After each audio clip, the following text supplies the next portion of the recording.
Hi students, we are discussing about the non-cooperation movement. Let us know how this movement came to an came to a conclusion. Conclude means Gandhiji announced himself to annual the non-cooperation movement because of just one event in Chori Chora, Uttar Pradesh. In Chori Chora, the people who were engaged themselves in a peaceful procession were discontented with the British police who mercilessly fired on them, and many satyagrahis killed in this incident. Infuriated people planned and burnt the police station of Chori Chora at the night, along with two police officers, some policemen killed in this event. And it was the first event when the Indians became violent and took a stern action against the British to boycott the British government as well as the police. Hence, Gandhiji declared to annul this movement, cancel this movement, because the Satyagraha movement had taken a violent turn. Now, let us discuss what effects were experienced on the life of the people in our country of the non-cooperation movement. Let us discuss the effects on the economic front. The effects of non-cooperation on economic front were more dramatic, because in this period, of course, Indian producers in small scale industries were getting great importance, because the people were started to purchase only those things which are produced in India. So, of course, the British traders, their profit margin was decreased, and at the same time, the profit margin of the Indian traders was increased. Then the next thing, the Indians started to boycott all the foreign produced goods. As we know, the liquor which is imported from the European countries, as well as even the British textile, was also boycotted by the people. Even the people arranged big bonfires and they burnt all the imported things in the bonfire. Thus, the Swadeshi was becoming very much popular among the people of India. Even its economic effect on the cloth trade was also experienced. The import of foreign cloth hall between 1921 and 22, its value dropped from rupees 102 crores to 57 crores.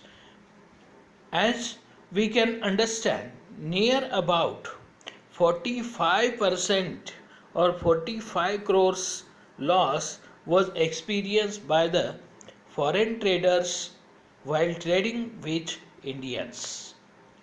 Then, in this moment, the people began to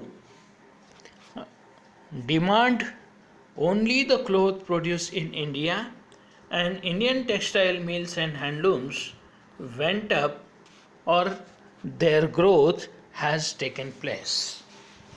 It, these are the economic effects. Let us discuss about the differing strands within the non-cooperation movement, because this movement not only made the effect on the economic life of the people, but it had made its effects even on the other sexes. Uh, Movements, uh, as we have studied, discussed, the revolt of 1857 was just spread among the different kings and rulers who were ruling on the different kingdoms in India. But this movement widely spread among the Indians. It became popular in the whole country.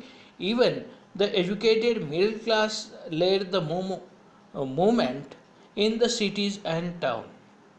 Even in the educational institutions, law of courts, councils, elections were boycotted.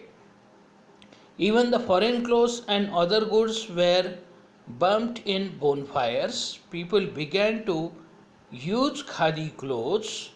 Government servants resigned their jobs. Liquor shops were picketed. Means a number of incidents were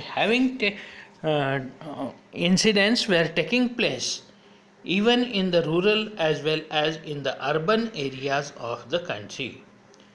Then why this movement slowed down in towns and cities? Let us discuss, as the event of Chori Chora made Gandhiji to cancel or annul the movement.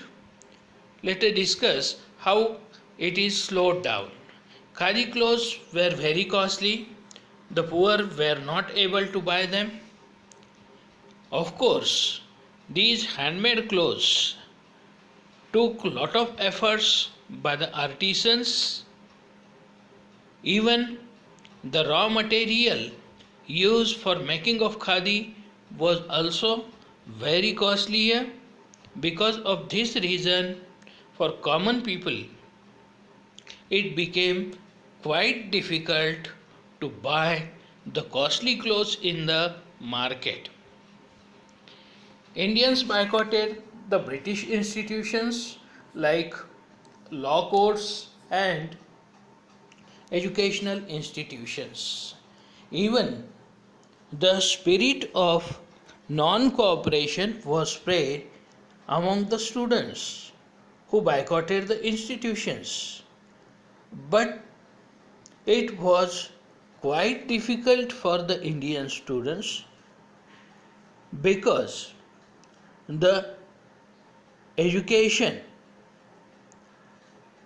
in cheap was available. That education is given by the British institutions. But alternative institutions did not come up already from ancient and medieval period. No educational institutions were developed in India, but they were the traditional institutions like madrasas or the gurukulas. Such institutions were unable to compete with the modern education system, which education system was introduced by the British. So teachers, children started to going back to the British schools only, and even the lawyers also started to go back to the courts. Means there was no alternative with the Indians for the replacement of the British. Let us discuss what happened in countryside or in villages Why? The movement slowed down even in the rural areas. Here, some examples are given. In Awadh, peasants' movement was organized by Baba Ramchandra. Unfortunately, this movement also could not justify with the peasants, because the peasants, whatever they were producing in their farms, they were not getting any assured trader who will buy their product. Unfortunately, they have to sell their product to the British traders. Of course, this movement was started by Baba Ramchandra, was against the landlords and talukdars. They were also unable to collect the revenue from the peasants. Hence, some changes were experienced during this period. The reduction of rent and the abolition of beggar were in their main demands. In many places, now dhobi bands were organized by panchayats to deprive the landlords of the services of even the barbers and washermen. In June 1920, Jawaharlal Nehru began going around the village in Awadh, taking the villagers to and trying to understand their uh, grievances. By October, Awadh Kisan Sabha was set, headed by Jawaharlal Nehru, in order to make justification with the for peasants, followed by Baba Ramchandra and others. Within a month, over 300 branches had been set up in the Awadh kingdom in order to make justification with them. Now, who was Baba Ramchandra? Let us introduce with him, who led the peasants' movement in Awadh against the talukdars and landlords who were collecting the revenue from the people. He demanded the reduction of rent and abolition of beggar to boycott the landlords. In October 1920, he formed Awadh Kisan Sabha with the help of Nehru, and this organization helped to reach their grievances to the British government. Even the tribal movements also played, or the tribals also played a significant role or important contribution to the non-cooperation movement. In the Godem Hills of Andhra Pradesh, tribals supported Alluri Sitaram Raju, and in his leadership they revolted against the British. As Gandhiji suggested the people to non-cooperate with the British government, purposely the people disobeyed the forest law. The tribals and peasants used the Gandhian method, to oppose the British, and the movement became popular among the tribal areas. Let us introduce with Alluri Sitaram Raju. Who was he? Who led the tribal movement in Godem Hills in Andhra Pradesh? Many people consider him as an incarnation of God. They believed that he had many special powers. He supported Gandhiji and asked his followers to wear khadi, stop drinking, and he organized an armed struggle against the British. The movements were started even in the plantations. As we know, thousands of people were working on the tea plantation. They were also boycotted the British government. Entering into the non-cooperation movement, the workers of plantation of Assam demanded the right to move freely in and out of the estates. They exposed the Inland Immigration Act of 1859, which took away the right for free movement. When they heard about the non-cooperation movement, they moved to their villages and they thought that Gandhi Raj was coming and even would be given land in their villages. However, they were caught and brought back. Students, you may understood what were the expectation of these plantation workers who were absolutely dependent on the masters of plantation. Instead of that, they will become themselves as the landlords and they will live a respectable life. So they were expecting about the Gandhi Raj. Gandhiji withdrawn this movement. What were the reasons for the withdrawal of this movement? See here, the movement became violent in some places in February 1922 in Chori Chora, Uttar Pradesh. About that incident already we have discussed. And in this incident, when the revolutionaries set on fire the police station, 22 policemen were killed in this incident, and the movement slowed down in urban areas as well as in rural areas. Gandhiji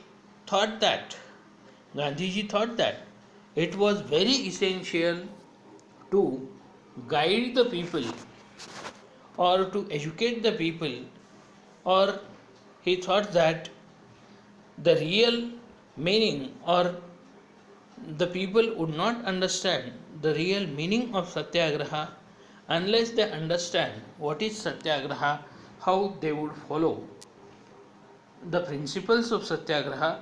Hence, he cancelled the movement.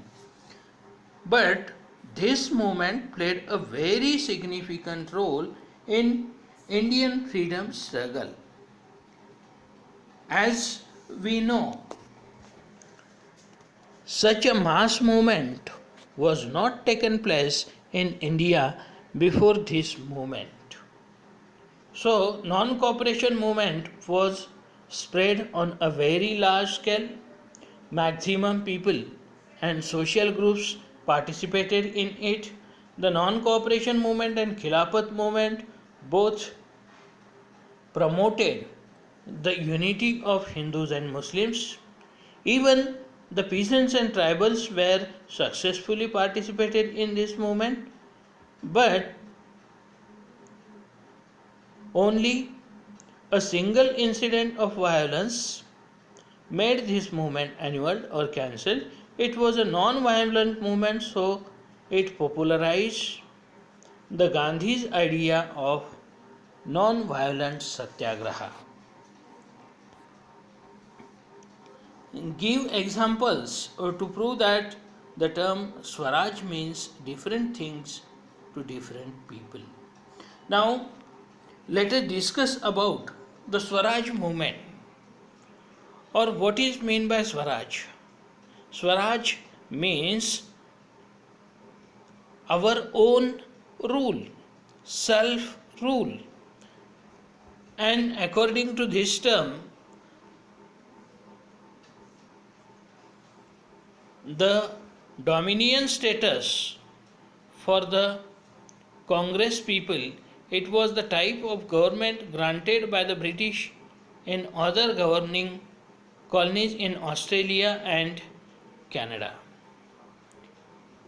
The Swaraj movement was initiated by a number of leaders of Indian National Congress, and they tried their level best to make the people to know the meaning of the word Swaraj. To the peasants in Awadh, Swaraj means reduction in taxes, abolition of beggar and forced labor, and social boycott of oppressive landlords. The Swaraj for the plantation workers in Assam was that move freely in and out of the plantation areas where they are living, or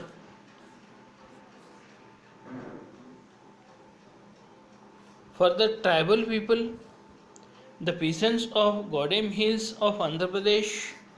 As we know, Swaraj means right to enter the forest and collect products, graze cattle, giving up forced labor. Now, students, you may understand the word Swaraj is the same and its meaning is also the same. Swaraj means the self rule, but unfortunately, due to lack of education, due to lack of big vision, everybody was taking its own meaning of the word Swaraj. Of course, it shows that there was a great necessity of the spread of awakening among the Indians. Even if I ask you what is Swaraj, definitely you will say that the school will start according to your convenience.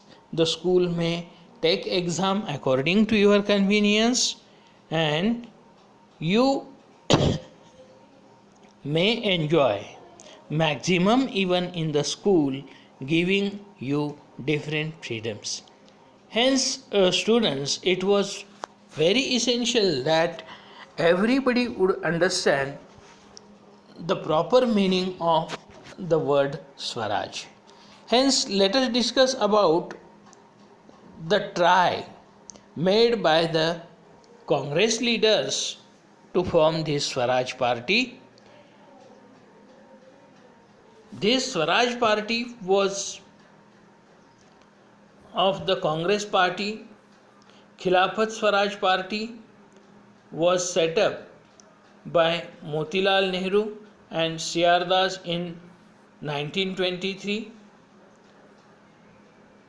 They tired with the mass struggles and wanted to participate in elections to the provincial councils that had been set up by the government of India Act of 1919. According to the Act of 1919, some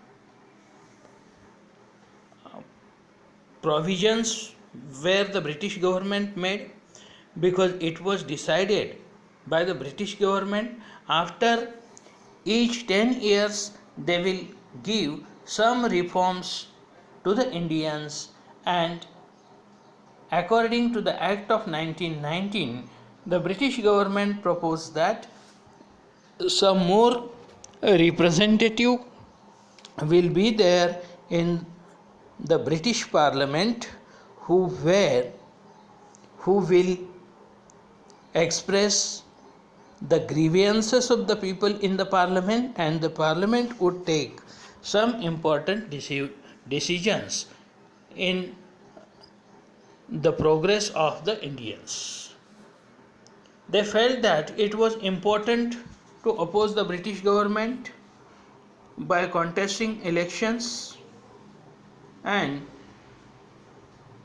if the maximum representative may be there in British Parliament, not only they will reach the grievances of the people in the Parliament, but they could take some important decisions for the welfare of the people. Hence, to keep on the anti-British feeling of the people alive, since non-cooperation movement was suspended by Gandhiji, because Gandhiji was looking for a new wide movement in India. Let us discuss about two major developments that Indian politics developments in the Indian politics after the year 1920. What were the two factors that shaped Indian politics toward late 1920s? Because it was the time of change. The first effect of the non-cooperation movement was that the agricultural prices began to fall from 1926 and collapsed after 1930. As the demand for agricultural goods fell in exports declined, peasants found it difficult to sell their harvest and pay their revenue. Because in this period, the economic recession was experienced by the whole world. It was the effect of World War I, and during this period, the prices of all agricultural produces were reduced. Of course, it was the year of 1928. As I told you, the British planned to give some reforms for the Indians after every 10 years. So, to make a survey of these reforms and the condition of Indian society, the British government appointed Simon Commission, and this commission was appointed under the leadership of Simon in February 1928. This commission was going to make a survey and to make the reforms for new administration system in India. Unfortunately, in this commission, almost all the representatives were the British representatives, and Gandhiji as well as all the Indian National Congress leaders were very unhappy with the British government because there was not a single representative of Indian community. So let us discuss about this commission. This commission was headed by British officer Sir John Simon. He was asked to study the constitutional system in India to suggest the changes. Indians opposed the Simon Commission because there was not a single representative of India in it, and this commission did not provide any hope of Swaraj of Indians, or now not only the leaders of Indian National Congress but even all Indians were dreaming for the complete Swaraj or the dominion status to the elected representative or dominion status to different states. During this period, as every year Indian National Congress was arranging its annual session, the session of 1929 was arranged in Lahore, and in this session very important decisions Indian National Congress had taken. Of course, this session of Indian National Congress was arranged under the presidency of Pandit Jawaharlal Nehru.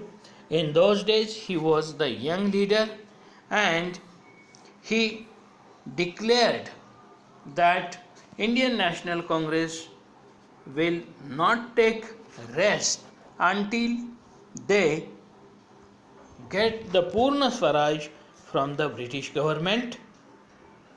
So, in this session, one more decision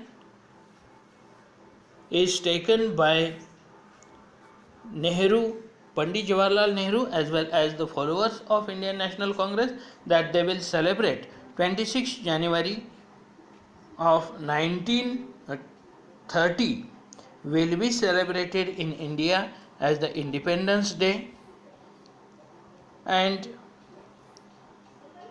for the achievement of Purna Swaraj, Indian National Congress will launch the civil disobedience movement. This movement is also a very important movement. What was the significance of this Congress session?